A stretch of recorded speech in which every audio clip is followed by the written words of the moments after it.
বাক্সেবন্দি ক্যান্সারের চিকিৎসা ১৪ বছর ধরে খুলনা মেডিকেল কলেজ হাসপাতালে ব্যবহার করা যাচ্ছে না রেডিওথেরাপির যন্ত্রপাতি। চিকিৎসকরা বলছেন, দক্ষিণ পশ্চিমাঞ্চলের ৬০ থেকে ৭০% ক্যান্সার আক্রান্ত ব্যক্তি চিকিৎসা করাতে পারেন না। এই অবস্থায় ক্যান্সার, হৃদরোগ ও কিডনির চিকিৎসায় একটি ১৫ তলা ভবন নির্মাণের কাজ চলছে। জনবল তৈরি না হলে এই টাকাও রোগীদের কোনো কাজে আসবে না বলে মনে করছেন চিকিৎসকরা। হিমেল মাহবুবের ধারাবাহিক প্রতিবেদনের শেষ পর্ব ছবি তুলেছেন এস এ বাপ্পি।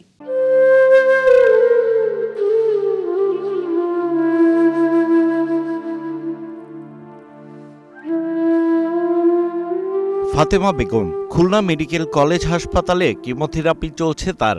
রেডিওথেরাপির জন্য ঢাকায় এসে ৬ মাস অপেক্ষা করতে হয়েছে তাকে। এরপর আর রাজধানীতে চিকিৎসা চালিয়ে যাওয়া সম্ভব হয়নি।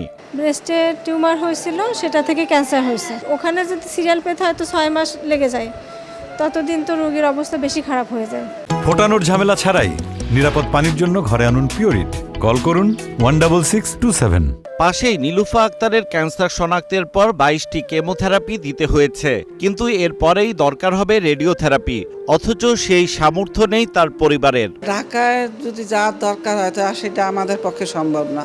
মাসুদা বেগমের অবস্থা একই। ক্যান্সারের চিকিৎসায় কেমো দিতে পারলেও টাকার অভাবে ঢাকা গিয়ে তার রেডিওথেরাপি দেওয়া সম্ভব নয়। রেডিয়েশন দেওয়ার জন্য ঢাকায় বলছিলাম, আমরা পারিনি। টাকারও সমস্যা ছিল, আর ওইখানে থাকার মতনও কেউ ছিল না। এই যখন অবস্থা, তখন খুলনা মেডিকেল কলেজ হাসপাতালের রেজিস্ট্রার খাতা বলছে, প্রতি বছর প্রায় ২০০০ ক্যান্সার আক্রান্ত রোগী শনাক্ত হয় এখানে।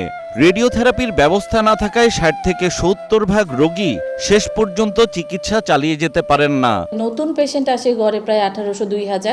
এছাড়া পুরানো পেশেন্ট সবসহ আমাদের এখানে প্রতিদিনে ৫০ থেকে ৬০ জন পেশেন্টকে আমরা ট্রিটমেন্ট দিয়ে থাকি। পরিপূর্ণ সেবা আসলে আমাদের এখানে দেওয়া সম্ভব হয় না, যেহেতু আমাদের এখানে রেডিওথেরাপির মেশিন নাই। তখন তো আমাদের জন্য জিনিসটা আসলে খুব বার্ডেন হয়ে দাঁড়ায়। একটা ক্যান্সার রোগী ৮ মাস ৬ মাস পরে সিরিয়াল পাওয়া মানে তার তো ততদিনে সে বেঁচে থাকবে কিনা সেটাই হচ্ছে প্রশ্ন। প্রায় 60 থেকে 70% রোগী যাদের রেডিওথেরাপির প্রয়োজন, তারা রেডিওথেরাপি নিতে পারে না এই টাকার অভাবে।